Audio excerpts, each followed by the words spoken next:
All right, we're Podcast is live. live. So, welcome to another Storytellers Happy Hour. I'm Lisa Kastner. I'm the founder and executive editor of Running Wild, and which consists of Running Wild Press and Rise Press.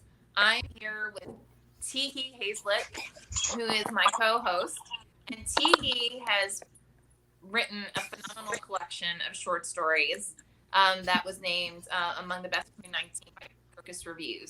We are here with you guys live once a month. And by the way, we're going to have an amazing announcement at the end of this one. Just so you may want to tune in and stay tuned and just you get to hear that announcement because it's going to be pretty fantastic. Anyway, we're here with you guys once a month with a little bit of our beverage, and we invite some fantastic storytellers who are going to introduce themselves to you quite shortly. And right before this, we sit down, we basically go through, come up with some prompts, as he is showing, and we're going to live on Twitter, Facebook, and YouTube tell these stories off the cuff as we're inviting, and you guys get to join us if you want. You can go ahead and pop any kind of questions or comments you have in the comment section, and I will be more than happy to repeat them. With that, I'm not going to shut up, and I am going to pass it off to Alicia to please introduce yourself, tell us a little bit about you, and what you're drinking, which I realize is a non-alcoholic beverage, but that's okay. We'll allow that this time. Hi, I'm Alicia, and I'm 26 days sober. I'm currently enjoying this Bellevue tangerine sparkling beverage, so great. I'm Alicia Delory. I'm the author of Something is Better Than Nothing. Came out mid-March with Running Wild Press. It was a military family bestseller on Amazon, the #1 new release, a BookBub Editor's Choice re-release. So it was a big deal, actually. Um, and I live in Savannah with my toddler and my estranged husband. So, cheers. Did you just And you gave up drinking. strange to screw with people, or We've been separated for like 9 months, 2 months oh, now. I'm sorry. Okay. I didn't know that. Okay, I'll It's put fine. Don't make it weird. I was trying to keep it light. All right. Well, with that, we're gonna move on because I just screwed up big time. So, tell us a little about yourself, your story, and what you either were drinking or are drinking now. Me? Eric. Who? Oh, Oh, me. Mhm. Oh, me. I'm a long distance away. I'm a little slow. No, I just had a really lovely bottle of wine for dinner, so I'm not drinking it now. So I'm feeling really happy. I wrote a book called Whales Swim Naked, which was something my son told me when he was 4 and stayed with me for decades, decades. And actually, we were in Italy.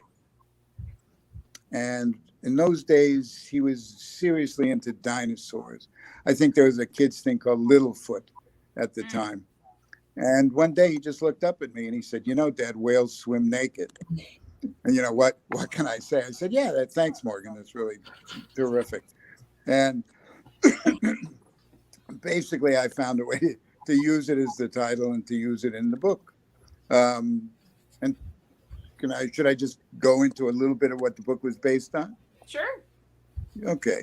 And you may want to start drinking again when I'm finished with this. Uh, anyway, um, it was something when I lived in Italy, a very good friend of mine told me. And it was about his son, who was a air traffic controller, and in the States. And he married the woman every parent wants their son to marry. I mean, she was nice, she was intelligent, she was beautiful, and she treated him like a king. Um, on their first anniversary, they were all sort of sitting around talking like this. And I forgot, I always forget. Every day she took him to the train station where he could get the shuttle, and every night she picked him up when he came home from work. On their first anniversary, they were sipping champagne. They had a wonderful time. And she casually informed him that every day after he left for work, she'd pick up between 1 and 3 guys and take them home and screw them. Not for money, just for the hell of it. And this is true, by the way. You can imagine he didn't take this very well. They got divorced, but he was heartbroken. I mean, he was completely heartbroken. And he decided he didn't want to live anymore. He wasn't the type who could kill himself with pills or hang himself or slit his wrists. So he decided to kill himself the only way he thought he could do it, which is he loved to eat. And he decided he would eat himself to death. And in a year, he went from like 150 pounds to 300 pounds. In fact, he even called my friend and said, I'm going to have to come visit you, Dad, now, because in a year, I'll either be too heavy to get on the plane or I'll be dead. While he was eating himself to death, Wow. he met a girl who was eating herself to death, and they fell in love. That's all I knew. Initially, that was going to be the whole story. It wound up being like about 60 pages out of 400, but it affects everything, and I fabricated it. It started out as a short story, and all of a sudden, I was on page 112 and hadn't gotten to the story yet, which was a shock because I either had to actually write a book or just say the hell with it and let it go. And I wrote the book, but it was nice. I still do. I write movies, but I'd never written a book before. And everyone always used to say, write a book. And I would say, no, I don't want to do that. Now I really love writing books. I still write movies, but it's just much more freeing. It's more complicated for me because I know how to write movies, and I'm continuing to learn how to write books. But this got wonderful reviews. Again, I'm in France, and it was translated into French, and they compared me to John Irving and all of that. I'm not saying that's true, but it didn't matter. They did it. You know, I mean, that's a lovely thing to say. It's a But who lovely thing to cares? say. I don't give a shit. Yeah, they I said don't it, give not a shit. you. I was very happy. And, you know, they couldn't have been more complimentary. And so it got actually printed in France first. And it was nominated for Novel of the Year. And then Lisa, having the impeccable taste that she does, read it and decided to print it herself. She does have great taste. So And wait, look, that's it. Look at that. Oh, snap. Like it. Whales swim naked. Is that cute or what? And, Nice. Yeah. Love it. And yeah, I only have about, like 700 of them, if you'd like. That should be another like author icebreaker question is like how many copies of your book exist in your home or on your property? Not actually, I could tell you, well, at the moment, considering that I gave 2 away, Only about like 50, So it's good. Worst comes to worst, they're kindling. nice. I know. I'm sure Lisa's like flipping out. Totally. See my house. No. Anyway, but I liked writing the book, and I'm thrilled that I'm doing this with Lisa. And it's also given me an impetus to finish the second book, which if I don't finish it soon, I will have to kill myself. No. Which would really suck, because that would really defeat the whole purpose of writing a second goddamn book. It That's really what is. they You're say in not allowed to France. do that. You actually have to finish it. And TV I know. No, I has the know. same I thing. know. You Yeah. have to finish That's this book. I'll finish it after this. I will have the incentive to finish the damn book tonight. I work on my book every weekend, every Sunday, which means it'll take me about 17 million years to finish it. Yeah. It will get Well, done. just think of it this way, T. You'll finish it before I do. Let's let Suzanne Staples introduce herself, or Samples. Sorry, I said Staples. Everybody makes that mistake. Don't worry. My students, everybody. I'm Suzanne Samples, and I'm the author of Parental Matter, Glue Gone Wild, which was a best book of 2019. It seems like decades ago. It seems like a long time ago. The same year Tihi's book was about. Yeah, so whenever that was. And then I'm also the author of the upcoming Stargazing in Solitude, which is a follow-up to the first memoir. And it also got a starred review from Kirkus, which was surprising to me. I was real worried about it. I didn't think it was gonna get that, but it will be out in December. So I'm just waiting for that. And I am drinking Jack and Juice, which is a weird combo maybe, but it's all we had in the fridge. And I just moved to Pullman, Washington from West Virginia. So we've been here a couple of weeks, and my boyfriend is with me, and he just had a real serious meeting about his job. So I feel pretty lucky that I'm hanging out with you all right now. All right. Tell us a little bit about frontal lobe. Tell us a little bit about frontal lobe.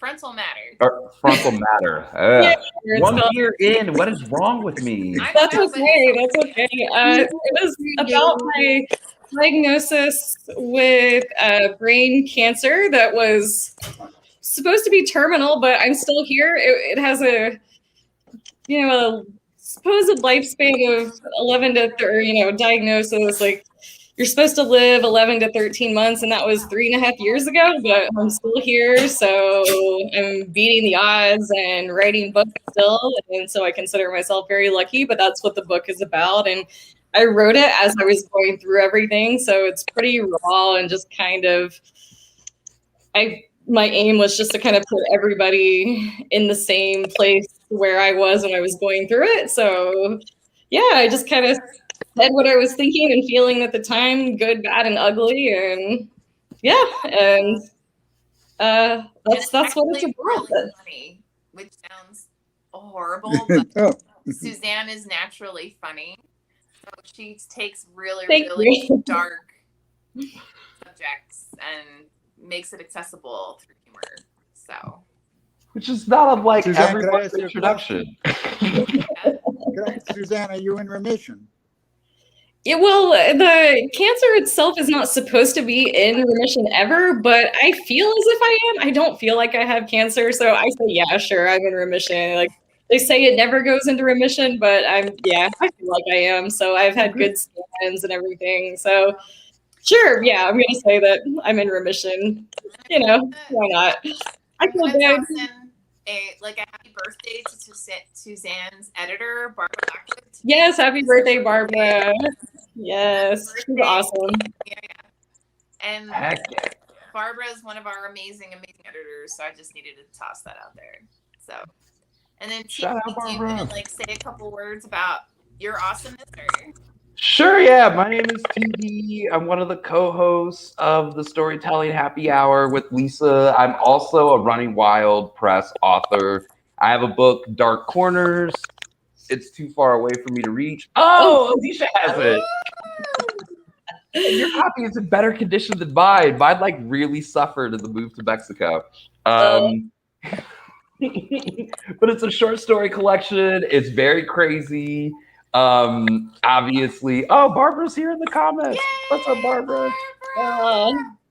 And if you've watched the show before, you've heard a lot of my crazy stories. So just imagine that, but darker and hard hitting, and that's Dark Corners. It was also best book of 2019 along with Suzanne. We were the inaugural Running Wild best of authors, which has happened more every single year since, right? So far, yeah. So far. Check us out as a group. All right.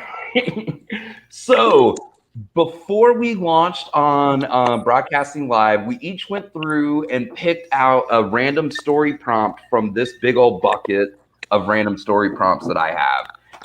So we're going to go in the order of which we picked them out, which would be really fun. So these are off the cuff, but obviously we introduced ourselves. So we did have a little bit of time to think.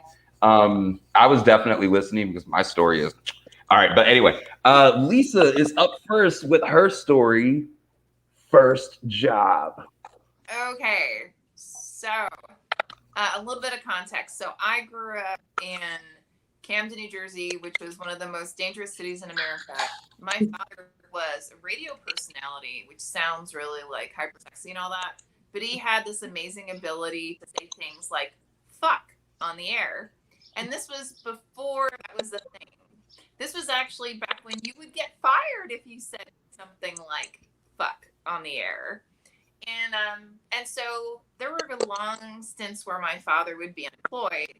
So to augment our income, he was like, I will not go on unemployment. Like, he was just very proud, right? So he would get jobs like as a paperboy. And me being a little kid, like all little kids who admire their parents, I was like, oh, let me go with you. And so I would do the paper route with him. And then when I became of age, which because we were poor in New Jersey at the time, if you were 12, you could actually get permission if your parents paid less than a certain amount for the kid to work. Believe it or not. There are lots of states that do this, by the way. It's not just New Jersey. Okay, so I'm 12 years old, and we decide I'm going to get my own paper route like my dad had his. So I have this paper route. Let me tell you guys something. First of all, Monday through Friday, no big deal. Sundays, holy crap. The cartoons and the coupons and all that. I mean, that's still true, but this is like back in a while ago. Hey, you guys can guess when this was. But it was minimally like that big. Sometimes it's actually 2 big fat rolls of paper for your Sunday edition. So anyway, so one day, and we would work our heinies off, right? Like, you'd go, you pick up everything, you'd have to, stack it out, and then you go and distribute it, right? And then as my treat, my dad would take me to the local McDonald's, because back then, like, for a little kid, getting the hot cakes thing was like nirvana, right? So I'd work my ass off, hand out all these papers, and we'd go to McDonald's and then, get hotcakes. Well, I'm like a couple months into it, and I have to admit, what sounded really glamorous, like I had to do the same job as my dad. By this point, I was exhausted, right? Because I'm getting up super early in the morning before school, putting out the papers again. Usually Mondays was pretty light, which just means that there wasn't as much crime on Sundays that they had to report out on Mondays. So Mondays was the thinnest. And then, it would gradually get incrementally bigger up until you hit Sunday. So anyway, we're home, and there's a knock at the door, and it's the head of that region from the newspaper. This is the Courier Post. And she looks all kinds of furious. And my dad and I are both like, okay, I don't know what this is.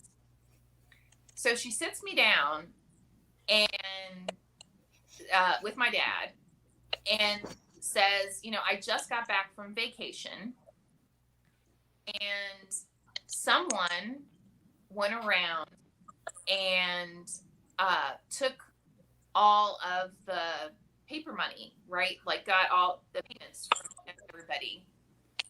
And so she was kind of like, do you know who this is?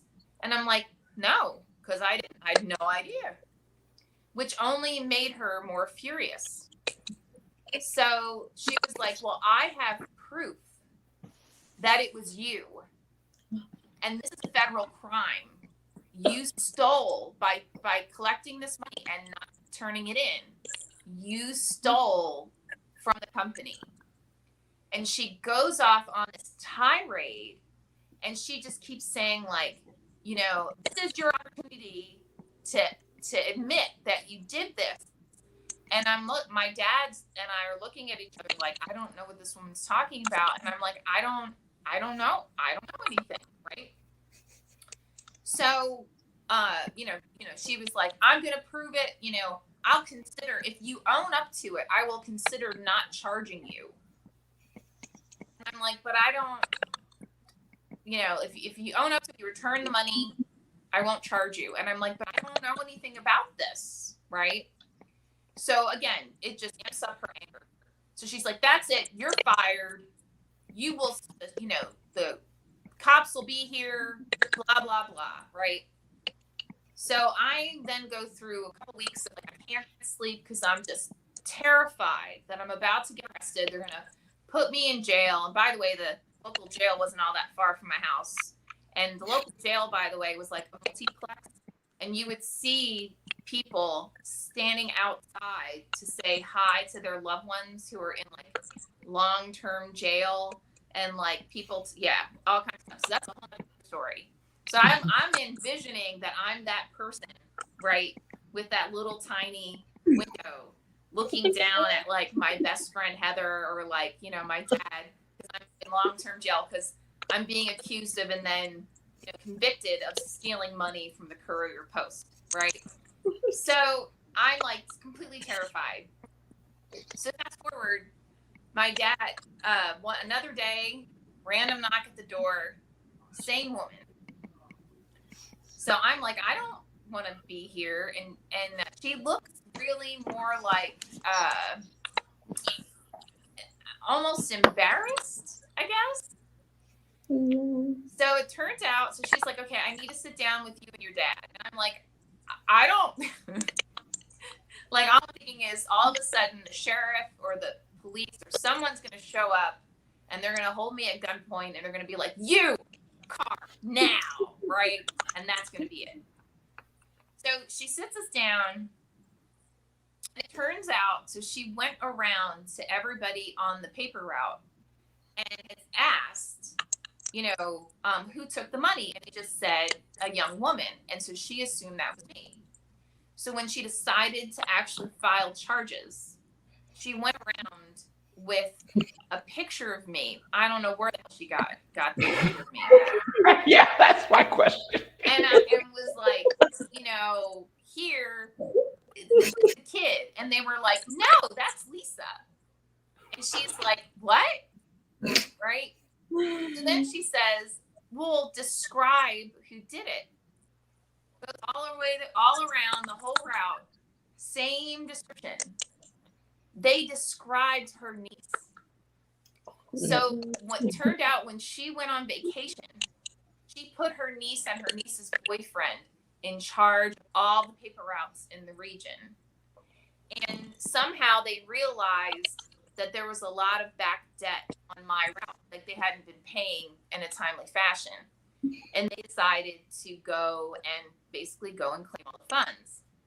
It also turns out her niece and her niece's boyfriend were both addicts. So they then took that money and went and took off, right? And when she followed up with her niece on it, her niece was like, because she went around when she came back to try and get the funds, and everyone's like, oh, we already paid, and we paid this young lady, right? Well, her niece told her, oh, it was Lisa. Like, who else would it be, right? And hadn't questioned it. So she showed up to offer me my job back. Now, mind you, at this point, I'm like, why would I ever in my entire life want to work for you again? When you, like, your assumption is, and it was very clear in the way she was speaking, that because we were poor and where we lived, her default assumption was that it had to have been us. Because her niece was from like Collingswood, New Jersey, which is a more middle class area. And so was she. Like, I think she was from like a nicer part of Pennsauken, New Jersey. So anybody from New Jersey, you guys know what I'm talking about. Anyone else is like, So long story short, that my very first job, I got fired, almost put in jail. And then they rescinded all of the accusations and offered me my job, to which I said, no, politely, no, thank you, I'm fine. So. Good for you. Yep. I feel like, was Eric? Oh, sorry. I'm like, I was pretty impressed at first that you were like committing crime on your job at like age 12, because it took me at least until like 16. That is a dangerous. You were a late bloomer, T. She did what she had to do to survive the streets of Camden, New Jersey. Yes, exactly. Mhm. Exactly. What's a little embezzlement between teenagers? I mean, come on.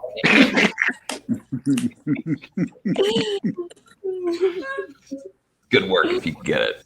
I hope no, I'm pretty sure my boss is not listening to me. I don't steal from my jobs anymore. Now I work for nonprofits. When I used to work for corporations, it was a The different story. the key words there are anymore. Right? Exactly. You don't steal. It's called tactically acquiring. Yeah. Or like redistributing resources. Yeah, I've heard that one. Yep. Yep. Mm. All right. Alicia is our next storyteller. I'm super excited for this I know one. you are. I know you are. The prompt is same-sex crush.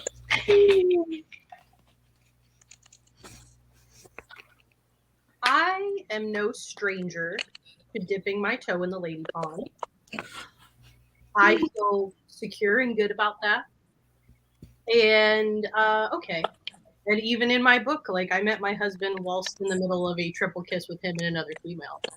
So no shame in this one. And so when I started college, I was 17. And I didn't drink before college either. So it started off with I would have too much to drink, and it was kind of like my party trick, like let's make out, or I don't want to pay $5 to get this party. Hey, let's make out. We'll make out if you let us in. So it's like it was more like pick me energy, right? And then it turned into like a downward spiral where it would be the end of the night and you're drunk alone and you just crave like human contact with whatever's in front of you. So that was like my experience leading up to going to Georgia Southern when I was, what was I? Was I 20? I think I was 20 when I met you. And so I started at Georgia Southern. I had dropped out of school for a while, worked for a while, and then transferred there. And I had transferred to a store as a barista and quit that very quickly because I'm really only willing to give like so much effort and concern to like a job in terms of like I can only take it as seriously as it is. So I was never one to go above and beyond at like a menial job. Like I did it. I'm bare minimum. Like let's be real. So I left that really quickly because I couldn't do it. And in between that, I met Tihi. And there was one coworker from that job who I kept in touch with, and she would invite me over her house periodically, like late at night, like 10, 11, which like that should have tipped me off. And she lived with her ex-husband, which was odd. And she would always make like these suggestive comments to me and show me like her porn collection, which that should have been odd too, right? Like it's very typical Georgia Southern. Yeah, and so, but I mean, it's me, so I'd be like, yeah, girl on girl porn's dope. Like, get yours. But like, it never struck me like, hey, like people don't do this. So we go out one night with the guy she's dating. And she's like grabbing on me, but I'm a good sport, and I'm like, yeah, okay. Like this isn't unwelcome. Okay. And then she leads me into the bathroom of like it was like a really dumpy club that used to be around Georgia Southern. I only ever went there once. And like so it was curtained off. And right there she just starts going to town. Oh. And I'm like, okay. And I was like, have you done this before? And she's like, no, it's my first time. And I'm like, oh, okay, congrats. Me too. Like downtown vacation together. Yeah, all right, cool. Let's take the journey together. Not great for me. Apparently great for her. Mind you, like, there's a whole group of women outside this curtain that we're clearly like bumping into. And God. so we just walk out and there's a whole crowd of girls like, and so we end up leaving and they drop me off because the boyfriend, the guy that she's dating, is still like out there and drives us home. And she's like, I want to go upstairs and hang out with Lisa. Like, no, you have to come home. And I'm like, yeah, just go home. I'm done now. And like, I'm not always a great person. I understand that. So I go up to my room and I make like a fort in my closet and fall asleep or pass out and wake up like missing my but in a fort. I don't know. And I wake up to missed calls and like drunk texts from her, like, I'm so sorry, baby, like so and so won't let me come up, and I'm just like, baby, like, ooh, no.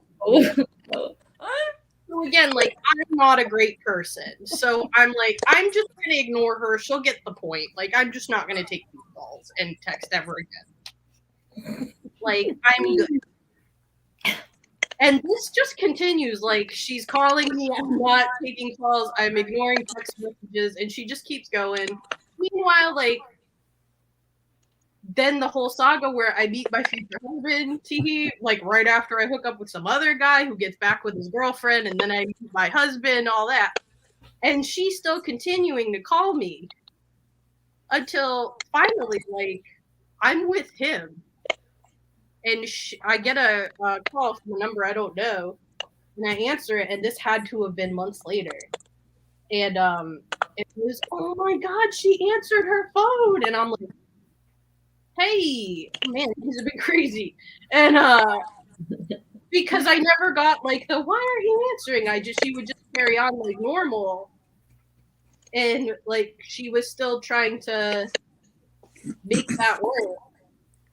And so eventually I had to change my phone number. But she made it clear in no uncertain terms, like, that happened and now I want a relationship because you were my first. And I'm like, you were my first too, but I don't feel that way. So I legit had to ghost this person. But I guess sometimes you're just naturally good. I don't know. I don't really know what happened there. But, you know, I'm not always great. So that was that. I think that was the second time I had only ghosted someone. The first time was a Match.com tweet, and that didn't work for me. But yeah, that was someone having a same-sex crush on me. And like, I'm flattered. Like, but also I only have two ways of handling conflict: going full conflict and making it worse and yelling and screaming, or just ghosting. Like, you know, the T-Rex in Jurassic Park when they're like, just stay still, you can't see us if we don't move. That's the other route. And so, I mean, I don't look like I'm a mom now, but I was foxy back in the day. It had crazy about me. So I could see what she was into. It just was not reciprocated. Did she become like full on gay because of you? Is that what it was? Or I don't know. This person wanted a relationship with me, like wanted to meet up and like go out together, and had pet names for me, and sounds kind of gay. Yeah. Was it one of the Kardashians? No. Just curious, you know. She was a lovely Just woman curious. who had overcome some things in her life.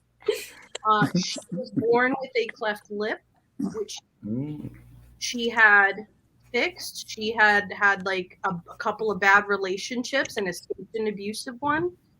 You know, she had been through some things. Very Georgia Southern. And then I treated her like the guys my age were treating all other women. Oh, no. Because we were young. I guess when people say I have a masculine energy, I think that's what they're talking about. That's what they do.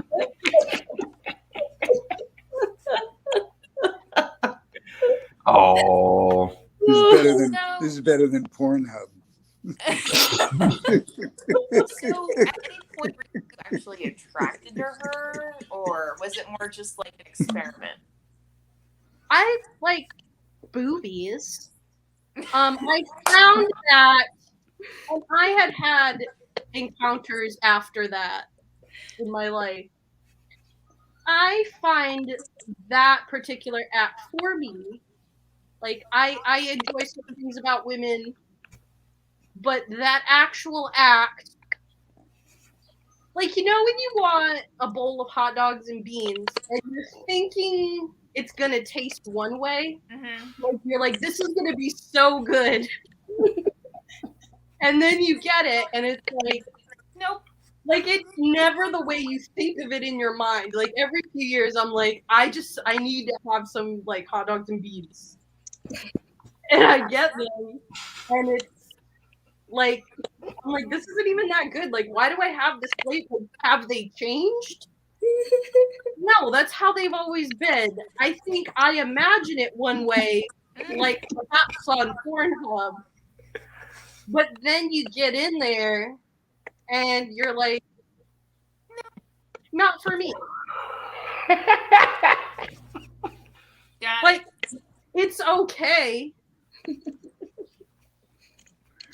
God, I love this place. This is the best time I've had in years. God damn it. It has its moments. It has its moments and good textures. And it can be comforting in ways, but ultimately not what I want. Like, wouldn't be my first choice. Okay. I'm trying like really hard to understand all the metaphors as a gay man. I'm like, I think I know exactly what you're talking about. Oh, yeah, no.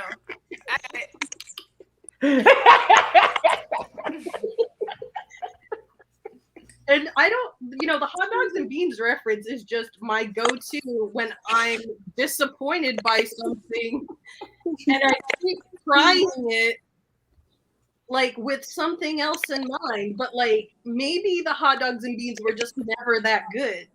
To be like, I don't know it.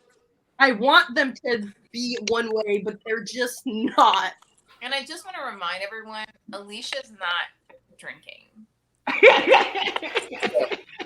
You should, Alicia. 26 days sober. It's actually really good. Thank you. Yes, it No, is. It's you can fabulous. joke, but that's really great. That's really great. Thank you. All right, Eric is up next. First car. I came up with something better. We can say anything we want, right? Sure, yeah. Obviously. I'm changing my first card story to something about my prostate, which is fun. Yes. Okay, so I have a very funny prostate story, which I did use a car to drive there, so it works. It works.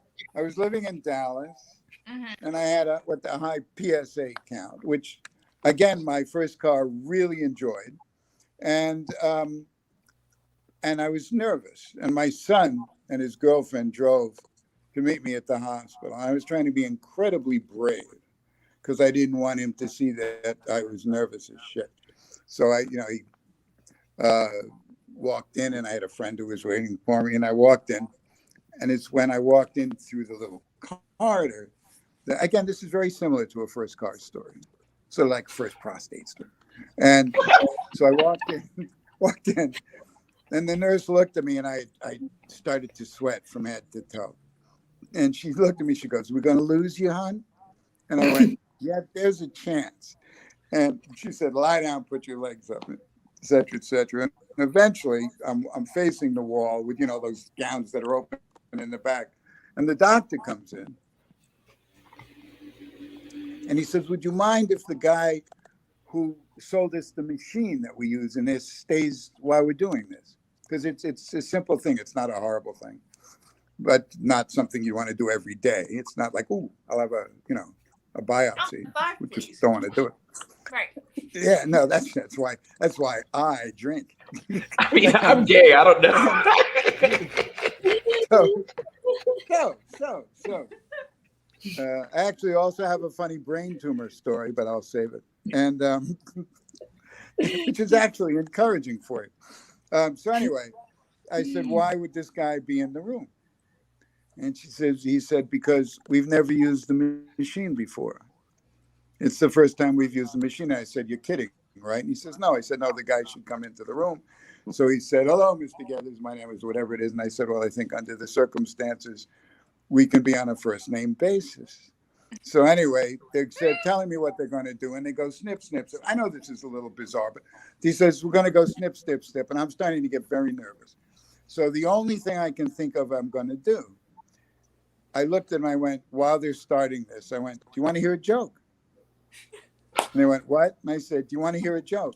And now they're going like 1, 2, 3, snip. 1, 2, 3, snip. And I'm going, now remember, this is just a story. It's not true. And they said, there's this guy who has this incredible crush on his proctologist. And I said, remember, this is just a joke. It's not how I feel. And they're going 1, 2, 3, snip, 1, 2, 3, snip, 1, 2, 3, snip. And I go, so anyway, but he doesn't know what to do. He doesn't know how to approach the guy. So finally he figures out a way, and he goes and he says to the doctor, he says, look, he said, I don't know what's wrong. I've got this horrible pain up my ass. And the doctor says, don't worry, sir. I'm sorry you waited so long to come in. We'll see what's going on. He puts on his gloves and he reaches. And remember, they're going 1, 2, 3, snip, 1, 2, 3, snip. And he said he reaches in and he pulls out a bouquet of flowers. And the doctor says, I don't know how to tell you this, sir, but you have a bouquet of flowers up your ass. And the guy says, read the card.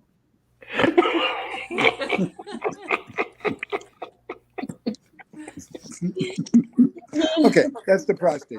Now, one other thing. I had a friend who also had a first car that he loved. I had a friend who did have a brain tumor.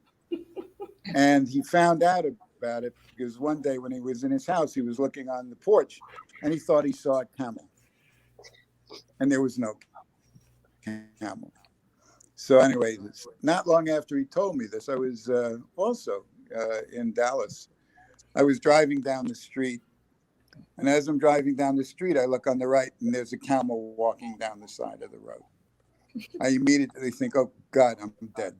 It's like it. Anyway, turns out that behind the camel, there was a buffalo and there was something, and the circus was in town. So it wasn't that I got a tumor.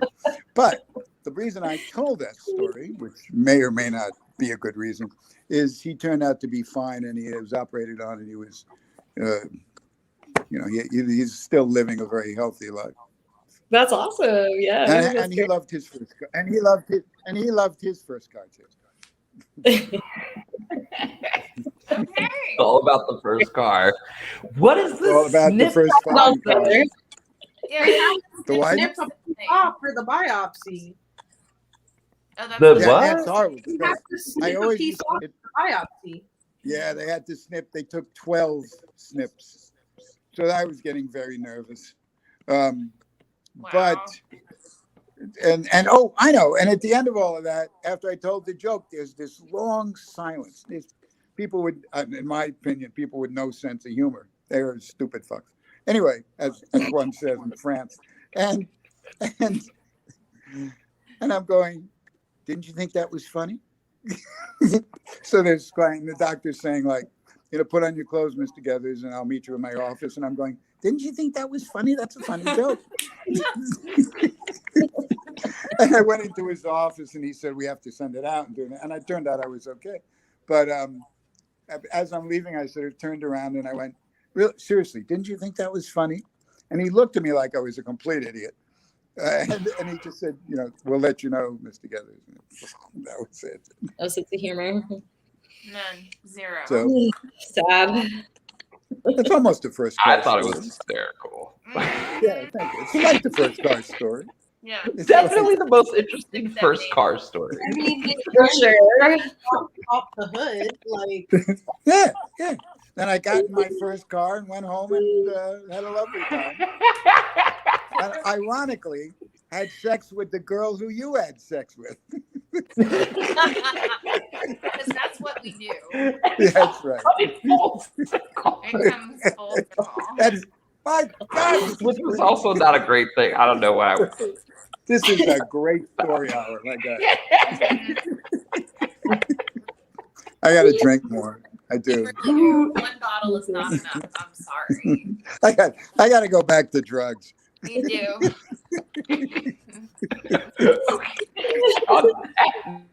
I was so happy then. And then life came. It was like, or not. Life comes at you Oh, fast. wait, I forgot one thing. I still have it. So my son, who is The process. 16 and whatever he was, now he'll be 33. So he's 16. He says to his girlfriend, I got to go and get my dad a present. And she said, what, are you going to get him flowers or something? And he goes, no, you don't know my dad. So as fate would have it, he went, now I'm not religious. I'm an atheist. And in the best sense. And and he went and got me this, which is Saint Peregrine, who's the patron saint of cancer, from the gift shop. Ah, Amazing. wow. Oh, wow. And he said he did it as a joke. He had a good sense. I like that.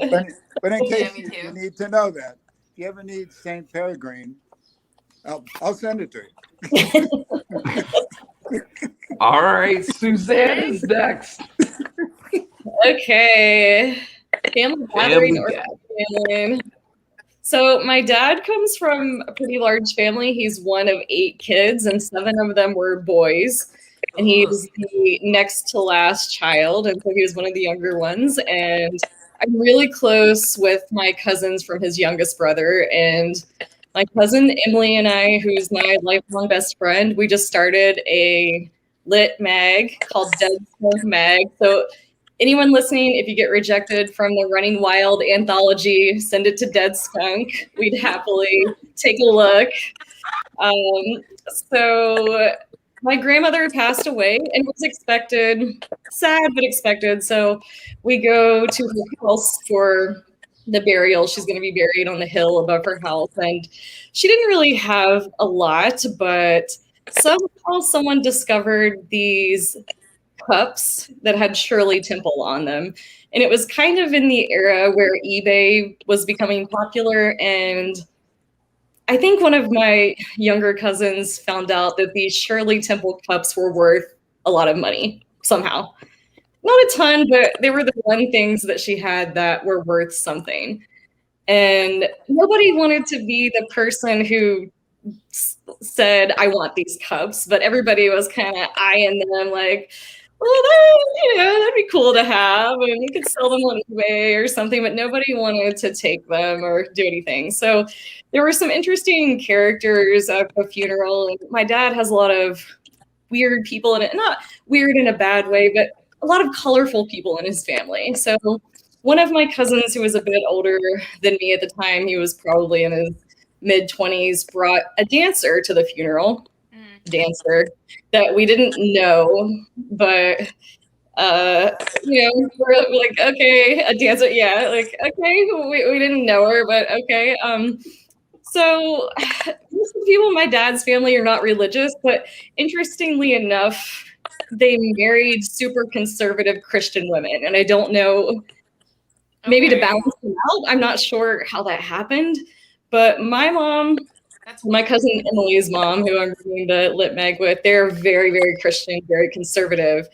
And they started, kind of talking about what they called the stripper. They're like, oh my God, did you see the stripper? Like, brought a stripper to the funeral, whispering, but very loudly, like, there's a stripper at the funeral. Like, can you believe this? Like, I cannot deal with this. Like, how are we even gonna stay here? Like, we cannot be in the same room with a stripper. Like, this just isn't even, Jesus would not like this.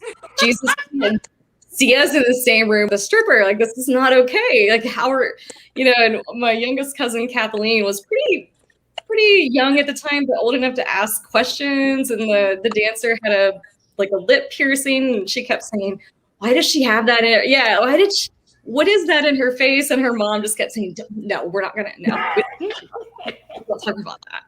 Why is she wearing a cutoff shirt?" And like, we're not gonna ask about that. No.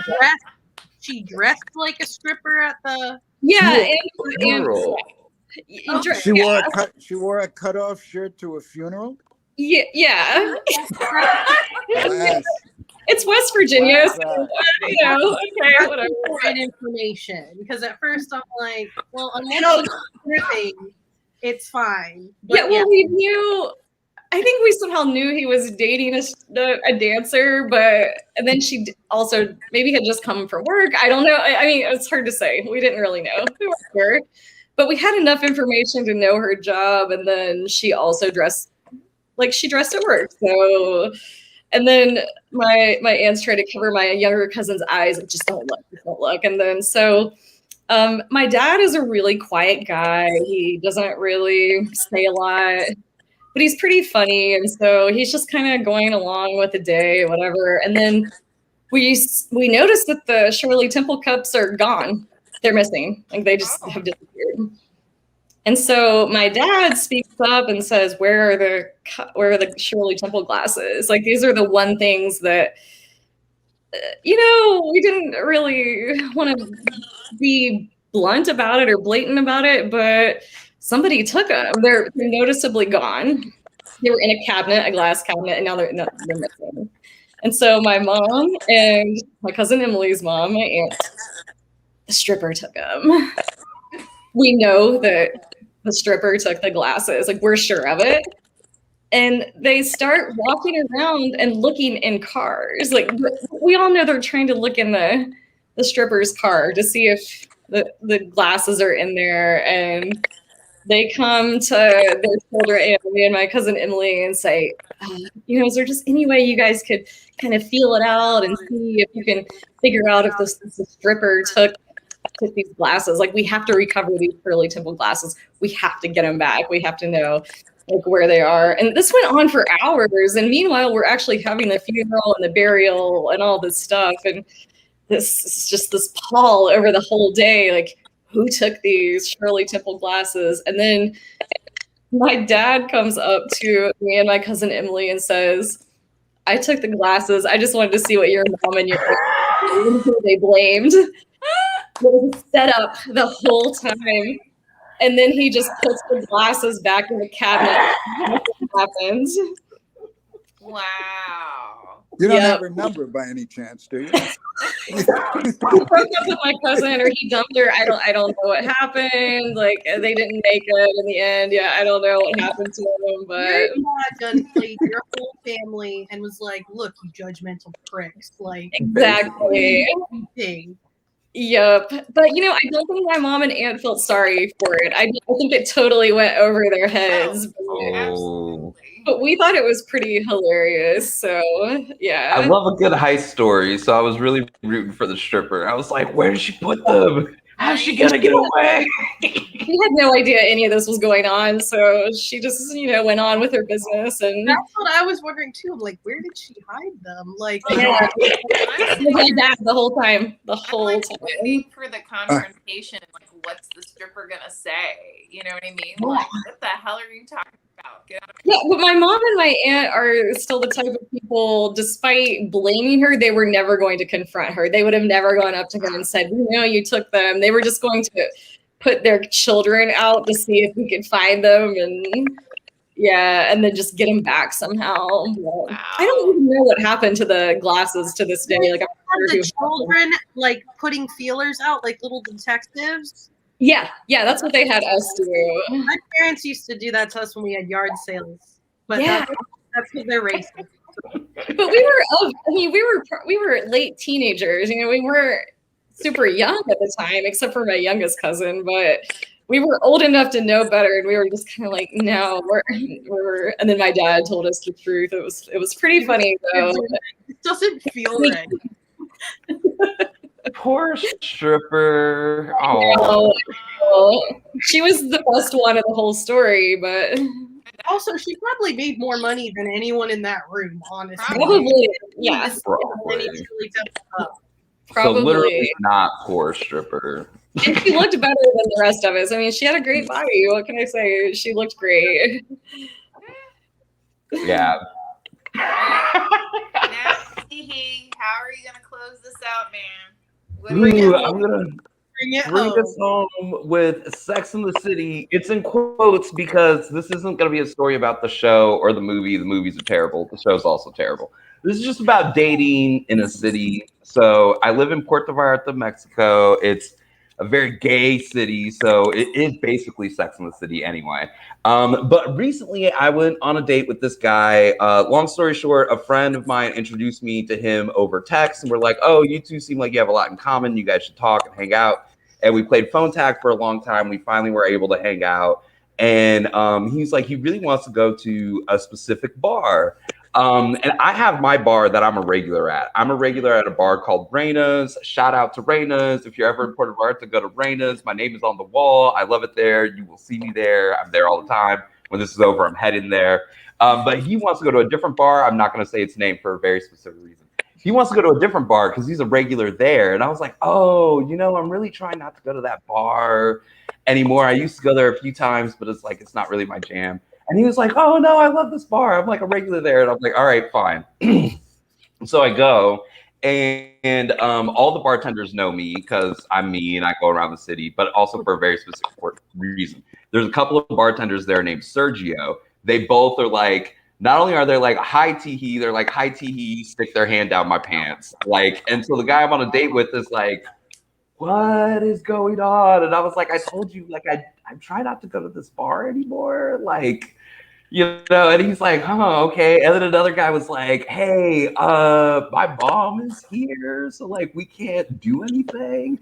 And my date was like, do anything? Like, what the hell is happening? And I was like, you're a regular here, like right? And he's like, what? I don't think I know. And I was like, you can have sex with the bartenders here. Like, if you hang out late enough, they'll close early, kick people out, and then you have sex with them. And then, like, you got to tip them some money. But, not that very much, like 500 pesos. And then, like, and I was like, I got kind of tired of paying for sex. I kind of got tired of having sex with the same bartenders in the same places.